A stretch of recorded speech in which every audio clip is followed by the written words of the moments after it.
Hey everybody, it's Mr. Carr again. Today we're going to be talking about 9A, solving quadratics by graphing. You've actually already kind of done this. When we talk about graphing back in Unit 8, you've already found the things that we're trying to find when we do what we call solving. So let's talk about what we're looking for when we solve. Okay, we're looking for zeros. Now zeros have multiple names. Zeros are the solutions to a quadratic function. Here are the other names for zeros. We have, well, I already used it, solutions. Okay, sometimes we call them roots, which you'll see why in another lesson.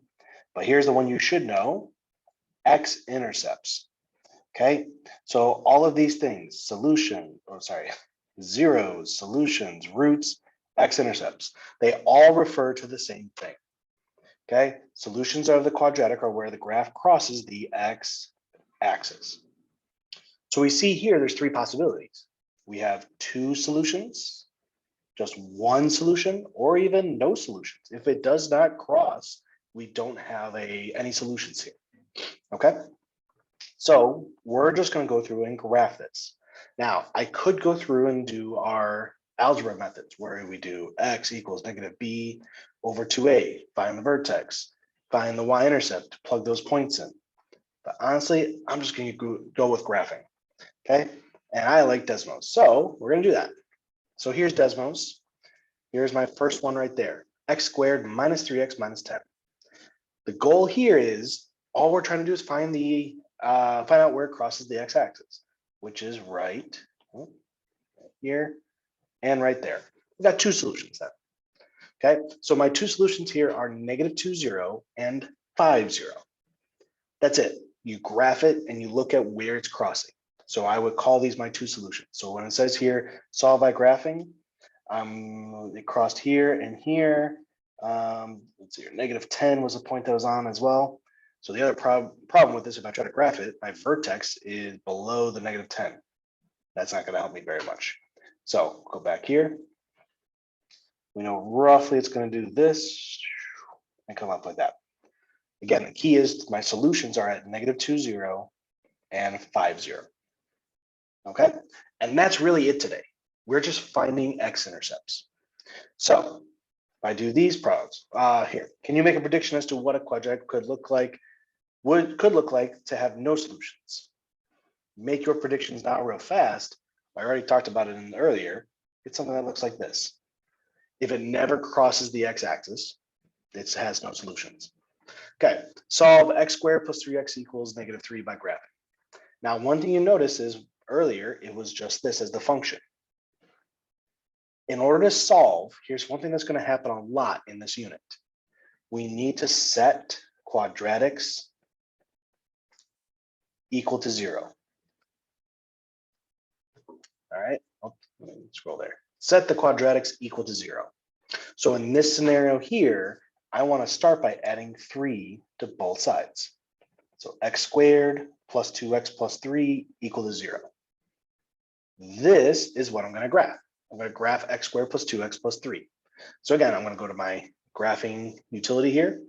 We'll turn this one off. I don't need that one anymore. So then we'll go to this one, x squared plus 2x plus 3. You notice it never crosses.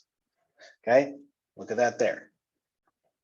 Okay, my vertex here is at -1, 2, and then it's going up. So it never actually crosses. So -1, 2,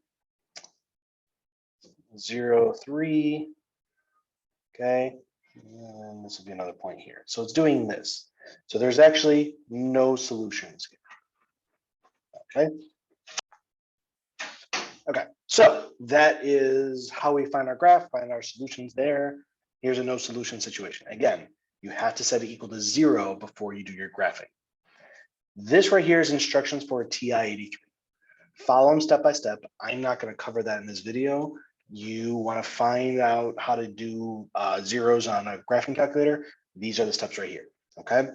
I'll just focus more on Desmos because I think it's just an easier thing to use versus TI-84s. So number 4, solve by graphing. Again, before I can solve it, it's got to be equal to 0. So to do that, I want to subtract 5x to both sides. So that x squared minus 5x plus 1 equal to 0. This is what I'm going to type into my Desmos. X squared minus 5x plus 1. Okay, so again, here's my Desmos over here. I'll turn this one off. X squared minus 5x plus, or minus 5x plus 1. I do have two answers here. So the best I can do is just put these decimal numbers down. So we got 0.2090, 4.791. Okay, so those are my two answers. 0.291 comma 0, and I forgot what it was. 4.791. Okay, for graphing purposes, if I want to estimate that, it's going to be about right here and right here. And then I don't remember where the vertex was. Okay, bottom line is we're finding these solutions is the goal.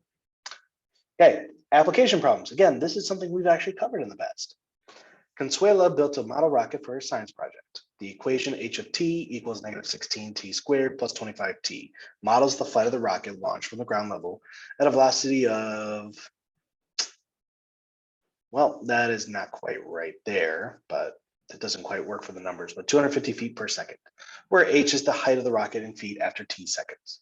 So we're going to sketch the graph, include some of those key points like y-intercept, vertex, and x-intercept. Okay, so if I do that, here's my last one. Okay, now this one's a little bit harder to see. Okay, so what I'm going to do is I am going to change my window up after I go find the top of that rocket. Okay, so that is the top right there. So that's the maximum height and everything. So I'm going to change my window around a little bit. I cross here. That's really the important point is that one. So let's just change that. My x-axis, I'm going to make -1. I like to just show like a slightly below 0. And then I will do, and just 3 seconds is fine. For my y-axis, I'm actually going to leave it at -5, but then for the height, I want to go up to 10. Okay, so here you can kind of see how the rocket is moving. Okay, this is crossing at 0, 0. That's what it's launching from. Here's my vertex at 0.781, 9.766, and the rocket lands. Here's the key. This is the point that I care about. Boom, right there. The x-intercept is when we talk about these word problems when something lands on the ground. Okay, so in this problem, time is my x-axis and the height is the y-axis. So this rocket hit after 1.56, let's just say 1.56 seconds. Okay, so if I want to give my rough sketch of the graph, be something like this. So let's see, we'll call that 0, 1, 2. Okay, this is my 1.56 roughly. And then it went, let's say here, 2, 4, 6, 8, 10. Okay. There we go.